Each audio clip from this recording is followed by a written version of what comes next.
Year wax அப்படின்றது காதில் இருக்க அந்த மெழுகு, பொதுவாக நம்ம காதில் அழுக்குன்னு சொல்லுவோம் இல்லையா, அதை பற்றி நம்ம பார்க்க போகிறோம். ஸோ இந்த இயர் வேக்ஸ் வந்து நம்ம காதில் இருக்க ஸ்கின்னால் ப்ரொடியூஸ் ஆகிற பல சப்ஸ்டன்சஸோட கலவை தான் வந்து இந்த இயர் வேக்ஸ்ன்றது. ஃபஸ்ட்டு நான் ஜென்ரலாக ஸ்கின்னை பற்றி சொல்கிறேன். நம்ம உடம்புல மற்ற இடத்துல இருக்க ஸ்கின்னும் காதில் இருக்க ஸ்கின்னும் ஆல்மோஸ்ட் சிமிலர் தான். ஸோ ஸ்கின்னில் என்னெல்லாம் இருக்கும் அப்படின்னு பார்த்தீங்கன்னா, முடி இருக்கும், ஹேர் ஃபாலிக்கிள்ஸ் இருக்கும், அப்புறம் நிறைய கிளான்ஸ் இருக்கும். கிளான்ஸ்னால் நிறைய சுரப்பிகள், அதாவது வேர்வை சுரப்பிகள். ஸ்வெட் கிளான்ஸ் வந்து வேர்வை ப்ரொடியூஸ் பண்ணும். அதே இது செபேஷியஸ் கிளான்ஸ்னு ஒரு கிளான்ஸ் இருக்குது, அதெல்லாம் வந்து சீபம் அப்படின்னு சொல்லப்போகிற ஒரு ஆயிலி சப்ஸ்டன்ஸை ப்ரொடியூஸ் பண்ணும். அது மட்டும் இல்லாமல் நம்ம ஸ்கின் வந்து மாதம் புது ஸ்கின் நமக்கு உருவாகிட்டே இருக்கும். எப்படின்னா, நம்ம கண்ணால் பார்க்குற இந்த பழைய ஸ்கின்லாம், இந்த செல்ஸ் எல்லாம் வந்து ஒரு மாதத்துக்கு ஒரு தடவை சேஞ்ச் ஆகிட்டே இருக்கும். பழைய ஸ்கின்ஸ் எல்லாம் கீழே விழுந்து அடியிலேருந்து புது ஸ்கின் செல்ஸ் வந்து ஃபார்ம் ஆகி வரும். இந்த சைக்கிள் தான் வந்து ஸ்கின்னில் நடந்துக்கிட்டே இருக்கும். அதே தான் காதுலேயும்.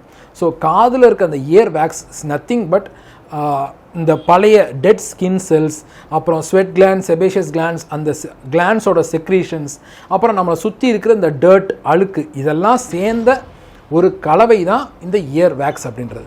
ஸோ இந்த இயர் வேக்ஸ் நம்ம காதில் இருக்கிற இந்த கேனல், நம்ம எக்ஸ்டர்னல் ஆடிட்டரி கேனல்னு சொல்லுவோம். நம்ம டார்ச் அடித்து பார்த்தாலே தெரியும், ஒரு டனல் மாதிரி இருக்கும். அந்த டனலில் இருக்கிற ஸ்கின்ல ஃபார்ம் ஆகி அங்கேயே இருக்கிறது தான் இந்த இயர் வேக்ஸ் அப்படின்றது. சரி, அதோட ஃபங்க்ஷன் என்ன அப்படின்னு பார்த்தீங்கன்னா, மெயினாக அதோட ஃபங்க்ஷன் வந்து ப்ரொடெக்டிவ் ஃபங்க்ஷன் தான். எதை ப்ரொடெக்ட் பண்ணுது அப்படின்னா, உள்ளே இருக்கிற காது ஜவ்வுன்னு சொல்லுவாங்களா, இயர் ட்ரம், டிம்பானிக் மெம்பரேன், அதை ப்ரொடெக்ட் பண்ணுறது தான் இந்த இயர் வேக்ஸோட வேலை.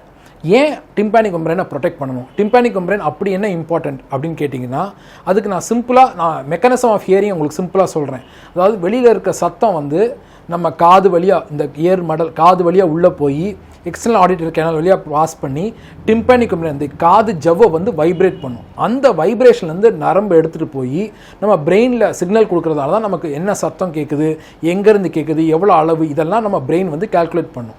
ஸோ இந்த காது ஜவ்வு ஒழுங்காக வைப்ரேட் ஆனால் தான் நமக்கு ஒழுங்காக காது கேட்குறதுக்கு இந்த டிம்பானிக் மெம்பரேன் ரொம்ப அவசியமானது. அதோட திக்னஸ் பார்த்தீங்கன்னா 0.1 mm தான் டிம்பானிக் மெம்பரேனோட திக்னஸ், 0.1 mm. ஸோ அது ரொம்ப ஃப்ரெஜைலான ஸ்ட்ரக்சர். அதில் எந்த ஃபாரின் பாடி இல்லை ஏதாவது சின்ன வண்டோ, பூச்சியோ, இல்லை ஏதோ கல்லோ போய் அதை ஓட்டையாக்கிடக்கூடாது அப்படின்றது தான் மெயின் விஷயம். அதுக்கு பாதுகாப்பாக இருக்கிற ஒரு போலீஸ்மேன் மாதிரி ஒரு செக்யூரிட்டி தான் வந்து இந்த இயர் வேக்ஸ்.